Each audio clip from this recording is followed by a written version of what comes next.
Tuwang-tuwa ang child star na si Riza May Dizon dahil natupad na ang pangarap daw niyang makapanayam si Chris Aquino. Bibong-bibo si Riza sa pakikipagtsikahan sa presidential sister sa kanyang talk show. Parang hiya ka sa amin. Bakit? Kasi po, ang ganda niyo. Thank you. Di po sanay magkakita ng ganyan. Ganyan kaputi.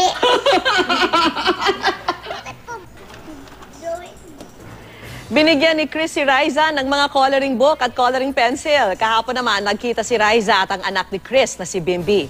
Magkakasama sila sa isang pelikula na katatampukan din ni Chris Aquino at Vic Soto.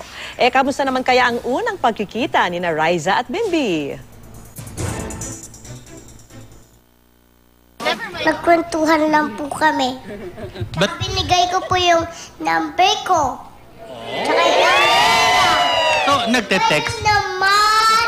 Friends lang po talaga. Ang cute po ni Bimbi. Hindi niya po alam yung bato-bato pic. Tuturuan ko po siya. Alam niya po video games eh. Hindi naman po ako mahilig doon.